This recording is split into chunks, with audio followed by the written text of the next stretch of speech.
Abandonment to Divine Providence, Part 6.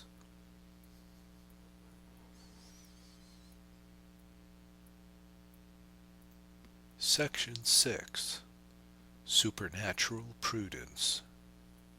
The soul, in the state of abandonment, does not fear its enemies, but finds in them useful helps.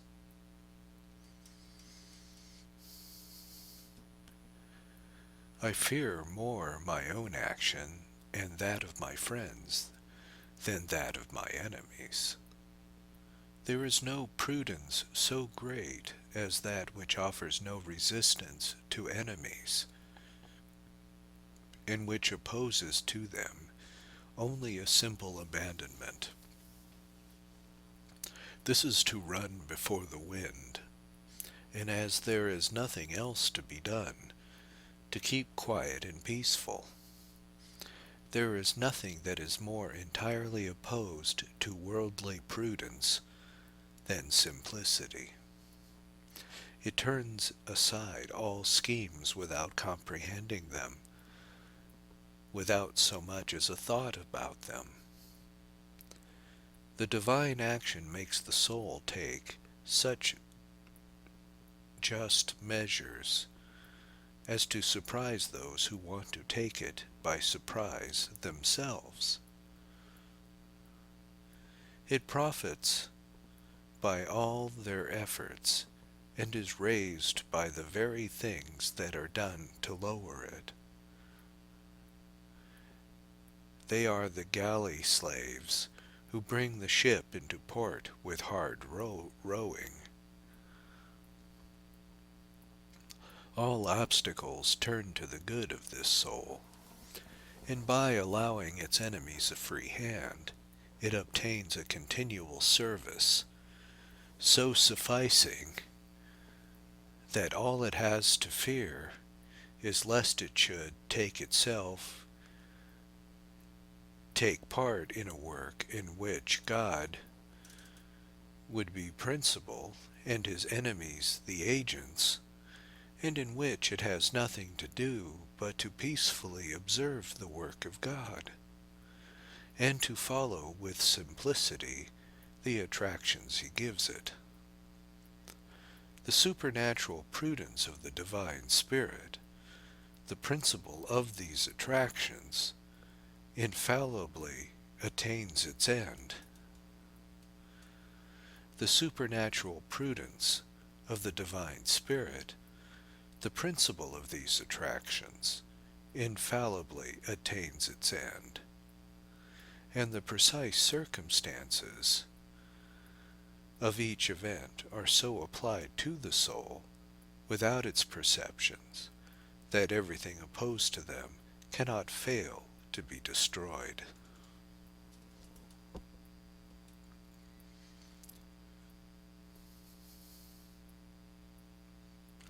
Section 7. Conviction of weakness.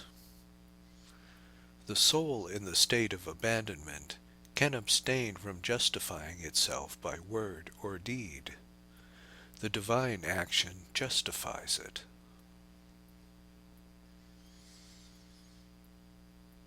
This order of the divine will is the solid and firm rock on which the submissive soul reposes, sheltered from change and tempest. It is continually present under the veil of crosses and of the most ordinary actions. Behind this veil the hand of God is hidden to sustain and to support those who abandon themselves entirely to him. From the time that a soul becomes firmly established in abandonment, it will be protected from the opposition of talkers, for it need not ever say or do anything in self-defense. Since the work is of God, justification must never be sought elsewhere. Its effects and its consequences are justification enough. There is nothing but to let it develop dies die eructat verbum, day to day uttereth speech. Psalm 28, 3. When one is no longer guided by reflection, the word must no longer be used in self-defense. Our words can only express our thoughts. Where no ideas are supposed to exist, words cannot be used. Of what use would they be? To give a satisfactory explanation of our conduct? But we cannot explain that of which we know nothing, for it is hidden in the principle of our actions, and we have experienced nothing but an impression, and that in an ineffable manner. We must, therefore, let the results justify their principles. All the links of this divine chain remain firm and solid, and the reason of that which proceeds as cause is seen in that which follows as effect. It is no longer a life of dreams, a life of imaginations, a life of a multiplicity of words. The soul is no longer occupied with these things, nor nourished and maintained in this way. They are no longer of any avail, and afford no support. The soul no longer sees where it is going, nor foresees where it will go. Reflections no longer help it to gain courage to endure fatigue, and to sustain the hardships of the way. All this is swept aside by an interior conviction of weakness. The road widens as it advances. It has started and goes on without hesitation. Being perfectly simple and straightforward, it follows the path of God's commandments quietly, relying on God Himself, whom it finds at every step, and God, whom it seeks above all things, takes upon Himself to manifest His presence in such a way as to avenge it on its unjust detractors.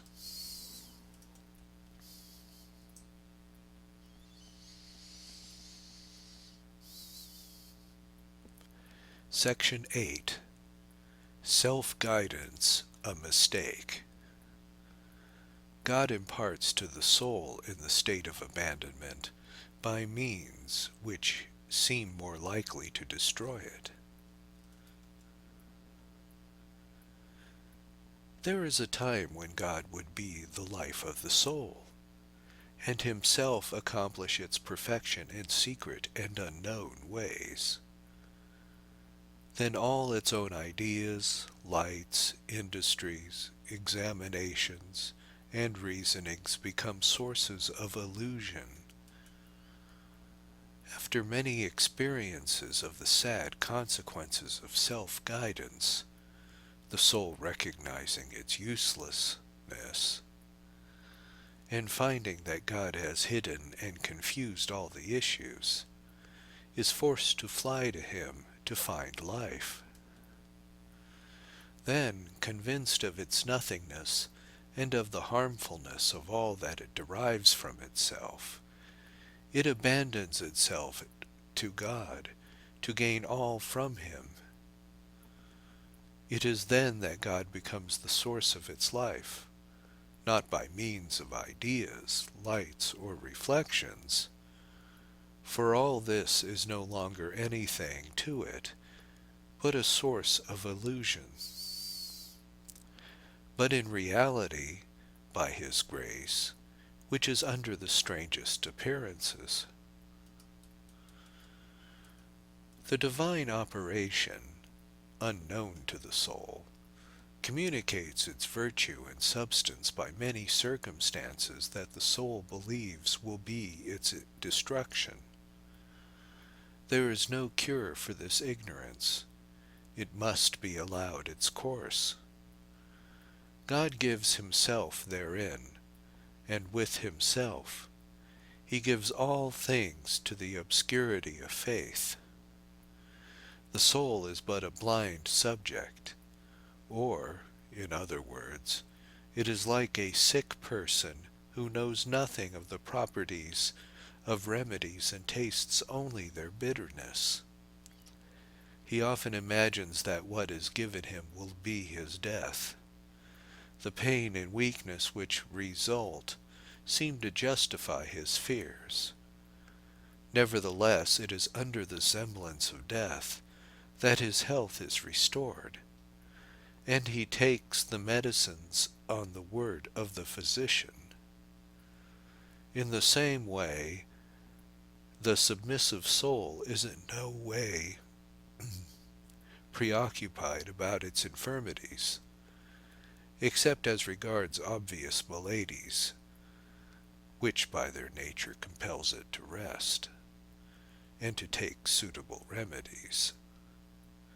The languor and the weakness of souls in the state of abandonment are only illusory appearances which they ought to defy with confidence. God sends them, or permits them, in order to give opportunities for the exercise of faith and abandonment, which are the true remedies. Without paying the least attention to them, these souls should generously pursue their way, following by their actions and sufferings the order of God, making use without hesitation of the body as though it were a horse on hire, which is intended to be driven until it is worn out. This is better than thinking of health so much as to harm the soul. A courageous spirit does much to maintain a feeble body, and 1 year of a life spent in so noble and generous a manner is of more value than would be a century of caretaking and nervous fears. One ought to be able to show outwardly that one is in a state of grace and goodwill. What is there to be afraid of in fulfilling the divine will? The conduct of one who is upheld and sustained by it should show nothing exteriorly but what is heroic. The terrifying experiences that have to be encountered are really nothing. They are only sent that life may be adorned with more glorious victories.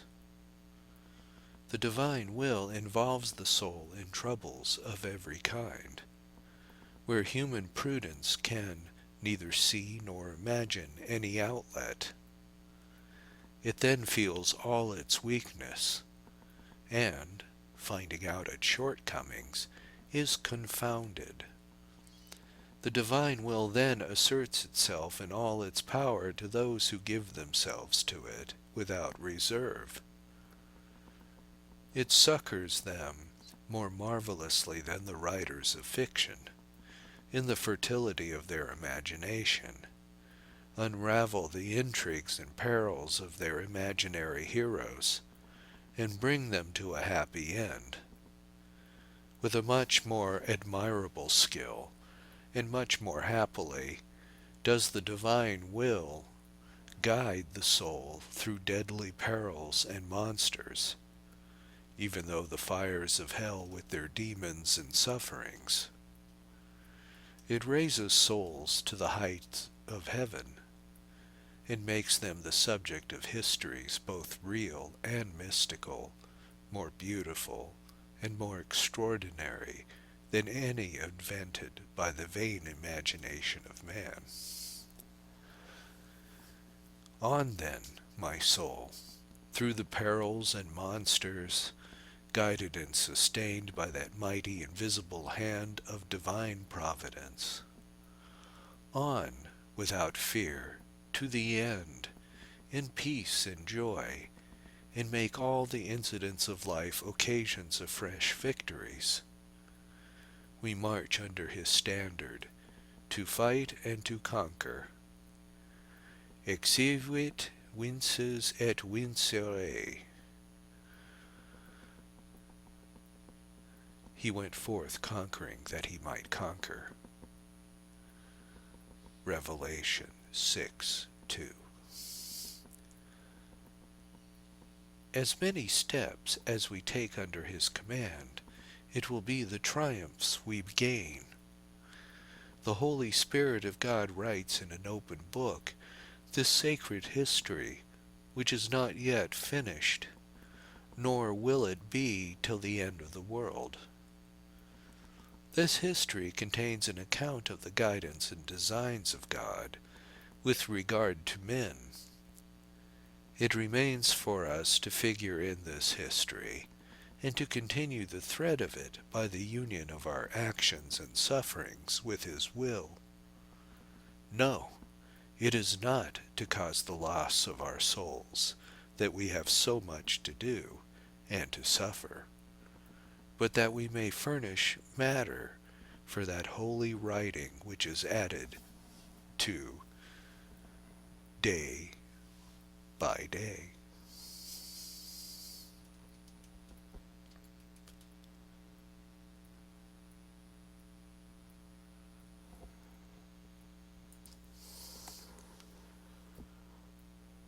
Section 9. Divine Love, the Principle of All Good. To those who follow this path, divine love is all sufficing.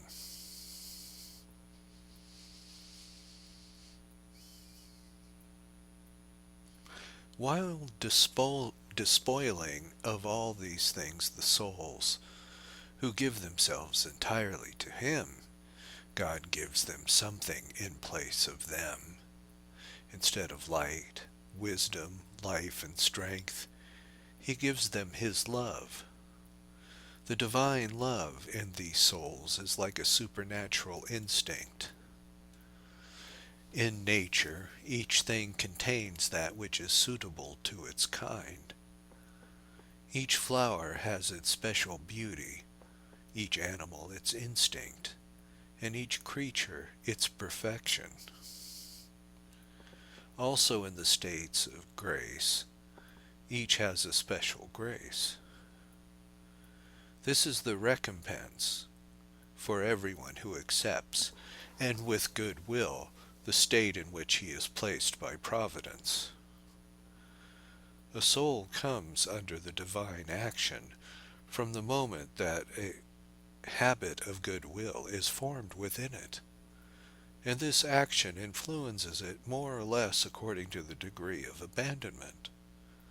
The whole art of abandonment is simply that of loving, and the divine action is nothing else than the action of divine love. How can it be that these two loves, seeking each other, should do otherwise than unite when they meet?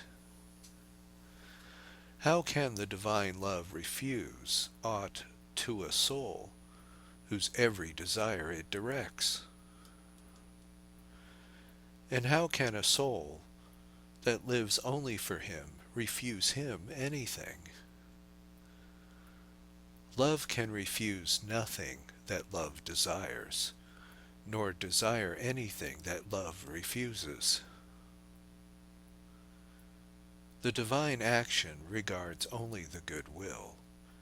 The capabilities of the other faculties do not attract it, nor does the want of capability repel it.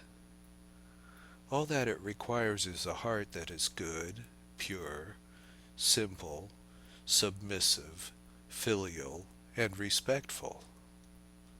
It takes possession of such a heart, and of all its faculties, and so arranges everything for its benefit, that it finds in all things its sanctification. That which destroys other souls would find in this soul an antidote of goodwill, which would nullify its poison. Even at the edge of a precipice, the divine action would draw it back, or even if it were allowed to remain there, it would prevent it from falling, and if it fell, it would rescue it. After all, the faults of such a soul are only faults of frailty. Love takes little notice of them, and when knows how to turn them to its advantage. It makes the soul understand by secret suggestions what it ought to say or to do according to circumstances. These suggestions it receives as ray of light from the divine understanding, intellectus bonus omnibus facientibus eum, a good understanding to all that do it.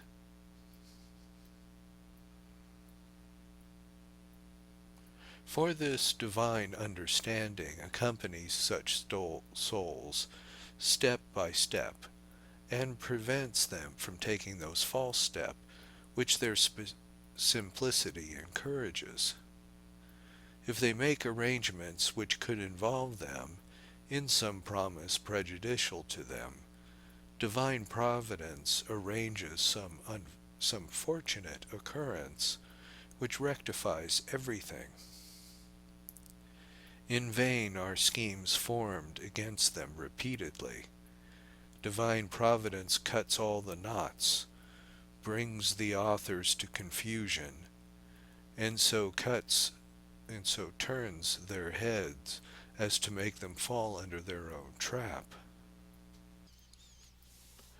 Under its guidance, those souls that they wish to take by surprise do certain things that seem very useless at the time, but that serve afterwards to deliver them from all their troubles into which their uprightness and the malice of their enemies would have plunged them. Oh, what good policy it is to have good will! What prudence there is in simplicity! What ability in its innocence and candor! What mysteries and secrets in its straightforwardness! Look at the youthful Tobias. He is but a lad, yet with what confidence he proceeds, having the archangel Raphael for his guide. Nothing frightens him, nothing is wanting to him. The very monsters he encounters furnish him with food and remedies. The one that rushes forward to devour him becomes itself his sustenance. By the order of Providence he has nothing to attend to but feasts and weddings. Everything else is left to the management of the Spirit appointed to help him. These things are so well managed that they never before have they been so successful, nor so blessed and prosperous. However, his mother weeps, and is in great distress at his supposed loss, but his father remains full of faith.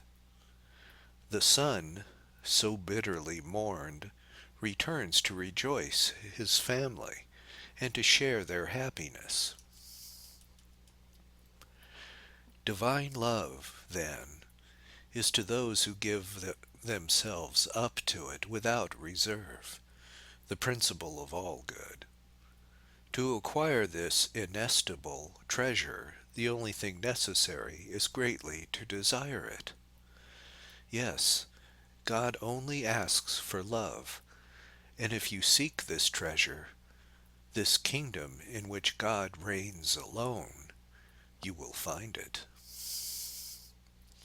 If your heart is entirely devoted to God, it is itself, for that very reason, the treasure in the kingdom that you seek and desire. From the time that one desires God and his holy will, one enjoys God and his will, and this enjoyment corresponds to the ardor of the desire. The desire to love God is truly to love him, and because we love him, we wish to become instruments of his action, in order that his love may be exercised in and by us. The divine action does not correspond to the aims of a saintly or simple soul, nor to the steps it takes, nor to the projects it forms, nor to the manner in which it reflects, nor to the means it chooses, nor to the purity of its intention. It often happens that the soul can be deceived in this, but with good intention and uprightness can never deceive it, provided that God perceives in it a good intention. He can dispense with all the rest, and he holds as done for him what it will eventually do when truer ideas second its good will. Goodwill, therefore, has nothing to fear. If it fall, it can only do so under the almighty hand which guides and sustains it in all its wanderings. It is this divine hand which turns it again to face the goal from which it has strayed, and replaces it in the right path when it has wandered. In it the soul finds resources for the deviations to which the blind faculties which deceive it render it subject. It is made to feel how much it ought to despise them, and to rely on God alone, abandoning itself absolutely to his infallible guidance. The failings into which good souls fall are put an end to by abandonment. Never can good will be taken unawares. That all things work for its good is an article of faith.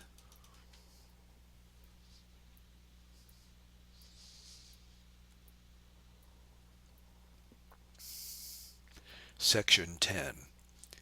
We must see God in all his creatures. In the state of abandonment, the soul finds more light and strength through submission to the divine action than all those possess who resist it through pride.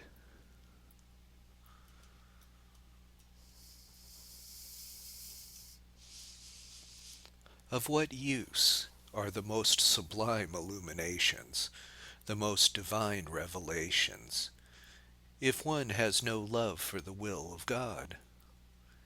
It was because of this that Lucifer fell. The ruling of the divine action revealed to him by God, in showing him the mystery of the incarnation, produced in him nothing but envy. On the other hand, a simple soul, enlightened only by faith, can never tire of admiring, praising, and loving the order of God, of finding it not only in holy creatures, but even in the most irregular confusion and disorder. One grain of pure faith will give more light to a simple soul than Lucifer received in his highest intelligence.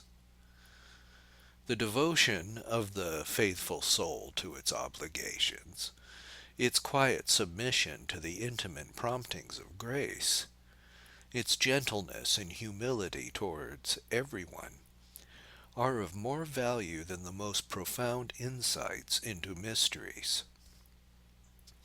If one regarded only the divine action in all the pride and harshness of creatures, one would never treat them with anything but sweetness and respect. Their roughness would never disturb the divine order, whatever course it may take. One must only see in it the divine action, given and taken, as long as one is faithful in the practice of sweetness and humility. It is not, it is best not to observe their way of proceeding, but always to walk with firm steps in our own path. It is thus that by bending gently, cedars are broken, and rocks overthrown. Who amongst creatures can resist a faithful, gentle, and humble soul? These are the only arms to be taken if we wish to conquer all our enemies. Jesus Christ has placed them in our hands, so that we may defend ourselves. There is nothing to fear if we know how to use them. We must not be cowardly, but generous. This is the only disposition suitable to the instruments of God. All the works of God are sublime and marvelous, while one's own actions, when they war against God, cannot resist the divine action in one who is united to it by sweetness and humility. Who is Lucifer? He is a pure spirit, and was the most enlightened of all pure spirits, but now is at war with God and with his rule. The mystery of sin is merely the result of this conflict, which manifests itself in every possible way. Lucifer, as much as in him lies, will leave no stone upturned to destroy what God has made and ordered. Wherever he enters, there is the work of God defaced. The more light, science, and capacity a person has, the more he is to be feared if he does not possess a foundation of piety, which consists in being satisfied with God and his will. It is by a well-regulated heart that one is united to the divine action.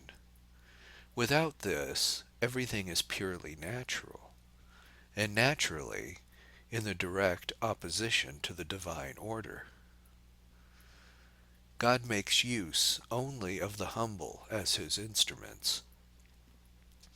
Always contradicted by the proud, he yet makes use of them, like slaves, for the accomplishment of his designs. When I find a soul which does all for God alone, and in submission to his order, however wanting it may be in all things else, I say, this is a soul with a great aptitude for serving God.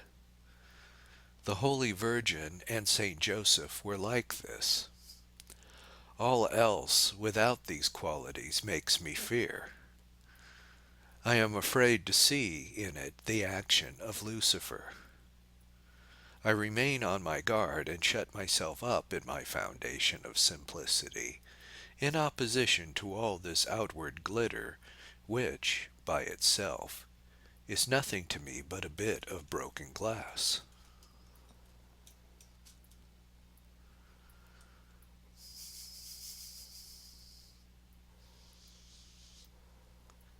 Section 11. The Strength of Simplicity. The soul in the state of abandonment knows how to see God even in the proud who oppose his action. All creatures, good or evil, reveal him to it.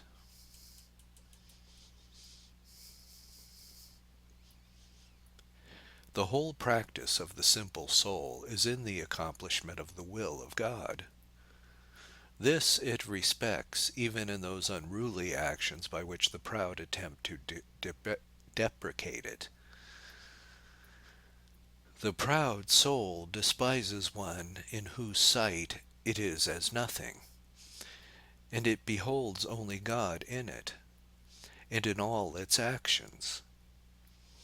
Often it imagines that the modesty of a simple soul is a mark of appreciation for itself, when, all the time, it is only a sign of that loving fear of God and of his holy will, as shown to it in the person of the proud. No, poor fool, the simple soul fears you not at all. You excite its compassion. It is answering God when you think it is speaking to you. It is with him that believes it has to do. It regards you only as one of his slaves, or rather a mask with which he disguises himself. Therefore, the more you take a high note, the lower you will become in its estimation, and when you think to take it by surprise, it surprises you. Your wiles and violence are just favors from heaven. The proud soul cannot comprehend itself, but the simple soul, in the light of faith, can very clearly see through it.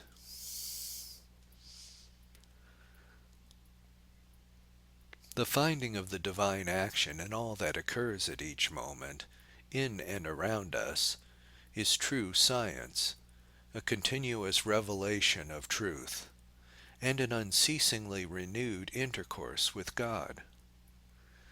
It is a rejoicing with the spouse, not in secret, nor by stealth, in the cellar, or in the vineyard, but openly, and in public, without any human respect. It is a fund of peace, of joy, of love, and of satisfaction with God, who is seen, known, or rather believed in, living and operating with the most perfect manner in everything that happens. It is the beginning of eternal happiness not yet perfectly realized and tasted, except in an incomplete and hidden manner. The Holy Spirit, who arranges all the pieces on the board of life, will, by this fruitful and continual presence of his action, say at the hour of death, Fiat lux, let there be light. Genesis 1:14. And then will be seen the treasures which faith hides in the abyss of peace and contentment with God, and which will be found in those things that they have been every moment done, or suffered for him.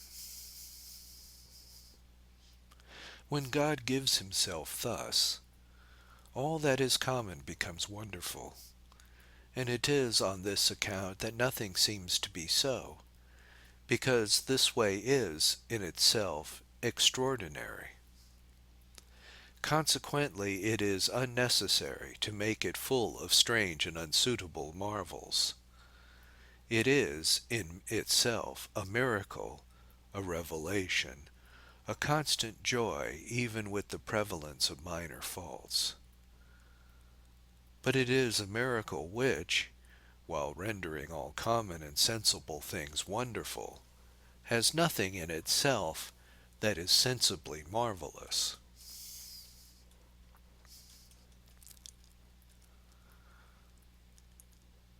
Section 12.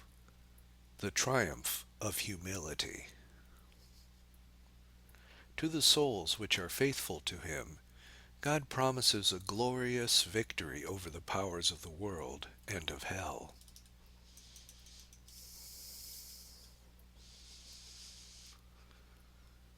If the divine action is hidden here below the appearance of weakness, it is in order to increase the merit of souls which are faithful to it, but its triumph is none the less certain. The history of the world from the beginning is but the history of the struggle between the powers of the world and of hell against the souls which are humbly devoted to the divine action. In this struggle, all the advantage seems to be on the side of pride, yet the victory always remains with humility.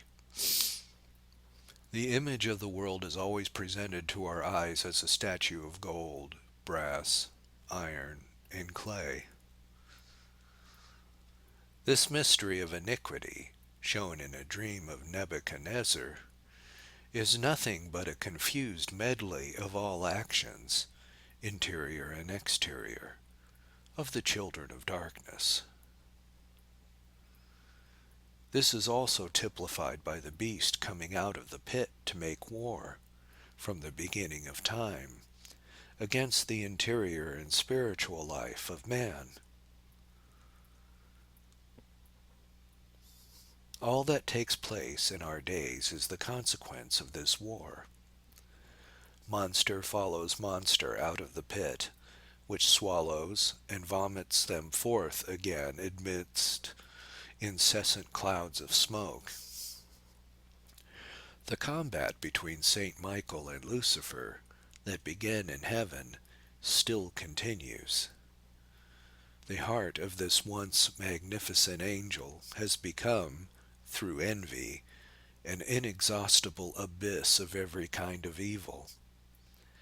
He made angel revolt against angel in heaven, and from the creation of the world his whole energy is exerted to make more criminals among men, to fill the ranks of those who have been swallowed up in the pit.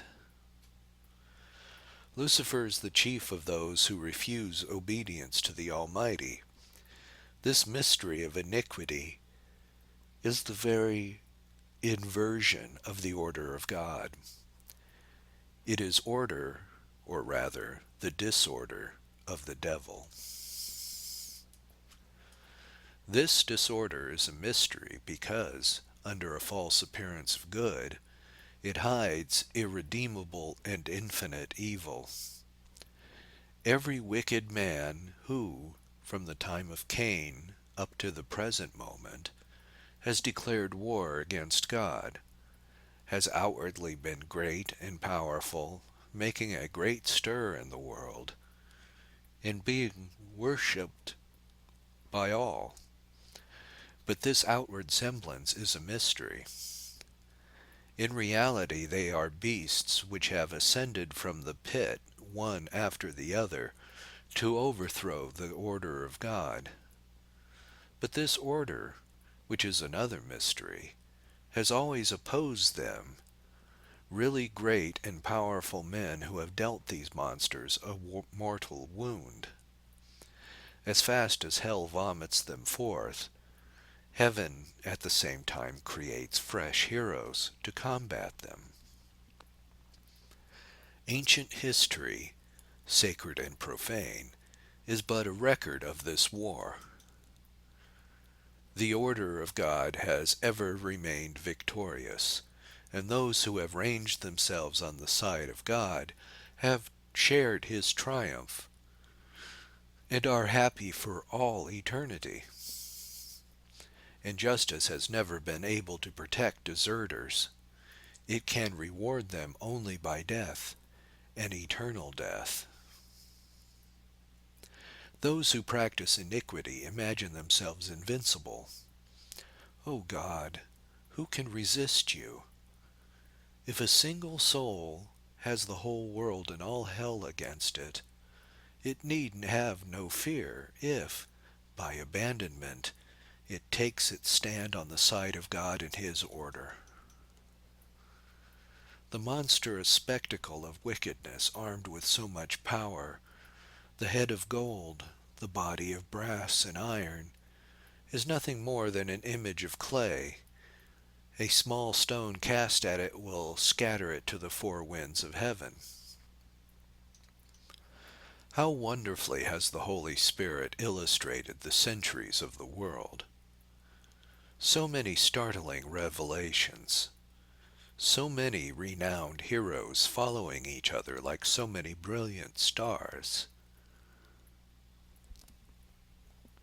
so many wonderful events.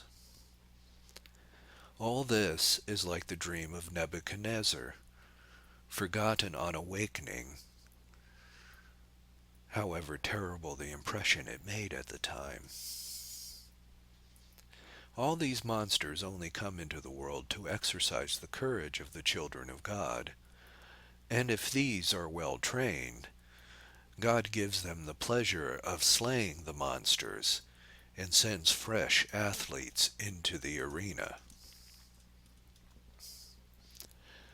And this life is a spectacle to angels, causing continual joy in heaven, the work for saints on earth, and confusion to the devils in hell, so that so that all is opposed to the order of God renders it only the more to be adored. All workers of iniquity are slaves of justice, and the divine action builds the heavenly Jerusalem on the ruins of Babylon.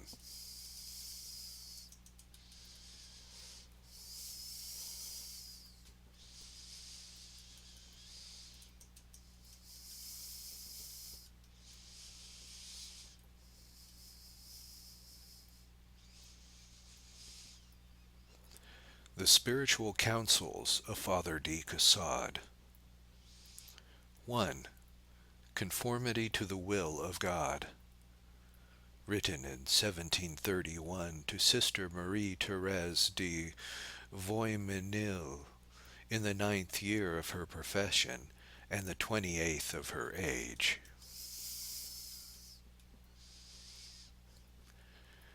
For the attainment of perfect conformity to the will of God, first, at the beginning of each day and of meditation, Mass, and communion, declare to God that you desire to belong to Him entirely, and that you will devote yourself wholly to acquiring the spirit of prayer and of the interior life.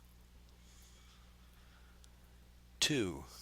Make it your chief study to conform yourself to the will of God even in the smallest things, saying in the midst of the most annoying contradictions, and with the most alarming prospects for the future, My God, I desire with all my heart to do your holy will. I submit in all things, and absolutely to your good pleasure for time and eternity. And I wish to do this, O my God, for 2 reasons. First, because you are my sovereign Lord, and it is but just that your will should be accomplished.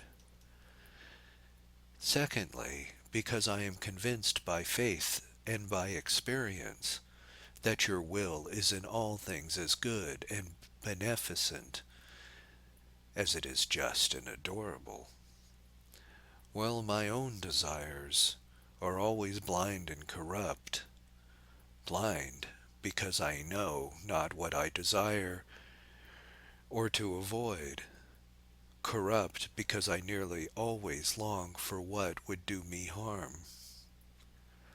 Therefore, from henceforth, I renounce my will to follow yours in all things. Dispose of me, O my God, according to your good will and pleasure. Third, this continual practice of submission will preserve that interior peace which is the foundation of the spiritual life, and will prevent you from worrying about your faults and failings. You will put up with them instead, with a humble and quiet submission, which is more likely to cure them than any uneasy distress, only calculated to weaken and discourage you. Fourth, think no more about the past, but only of the present and future. Do not trouble about your confessions, but accuse yourself simply of those faults you can remember after 7 or 8 minutes examine. It is a good thing to add to the accusation a more serious sin of your past life. This will cause you to make a more fervent act of contrition, and dispose you to receive more abundantly the grace of the sacrament.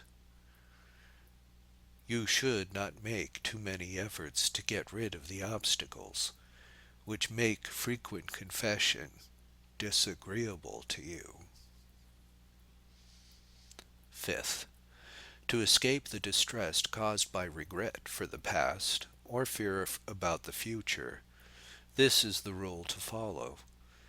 Leave the past to the infinite mercy of God, the future to His good providence, and give the present wholly to His love by being faithful to His grace. 6. When God in His goodness sends you some disappointment, one of those trials that used to annoy you so much, before all thank Him for it, as for a great favor, all the more useful for the great work of your perfection, in that it completely overturns the work of the moment. 7th, try, in spite of interior dislike, to show a kind face to troublesome people, or to those who come to chatter about their troubles. Leave at once prayer, reading, choir office, in fact anything, to go where Providence calls you, and do what is asked of you quietly, peacefully, without hurry, and without vexation. 8th, should you fail in any of these points, make immediately an act of interior humility, not that sort of humility full of uneasiness and irritation against which St. Francis of Sales said so much, but a humility that is gentle, peaceful, and sweet. This is a matter essential for overcoming your self-will, and to prevent you becoming a slave to your next interior or exterior devotion. 9th, we must understand that we can never acquire true conformity to the will of God until we are perfectly resolved to serve Him according to His will and pleasure, and not to please ourselves. In everything look to God, and you will find Him everywhere, but more especially where you have most completely renounced yourself. When you are thoroughly convinced that of yourself you are incapable of doing any good, you will give up making resolutions, but will humbly confess to God, "My God, I acknowledge after many trials that all my resolutions are useless. Doubtless I have hitherto depended too much on myself, but you have abased me. You alone can do all things. Make me, then, do such and such a thing, and give me, when necessary, the recollection, energy, and strength of will that I require. Without this, I know from my former sad experiences, I shall never do anything." 10th, to this humble prayer add the practice of begging pardon at once or as soon as possible of all those who witnessed any of your little impetuosities or outbursts of temper. It is most important for you to practice these counsels for two reasons. First, because God desires to do everything in you Himself. Secondly, on account of a secret presumption, which, even in the midst of so many miseries, prevents you from referring everything to God, until you have experienced 1,000 times how absolutely incapable you are of performing any good.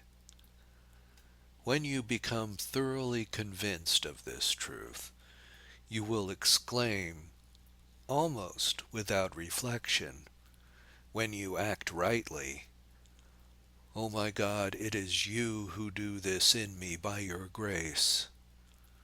And when you do wrong, this is just like me. I see myself as I am. Then will God be glorified in all your actions, because he will be proved to be the sole author of all that is good. This is your path. All the misery and humiliation you must take on yourself, and render to God the glory and thanks that are his due. All the glory to him, but all the profit to you. You would be very foolish not to accept with gratitude a share just so and so advantageous.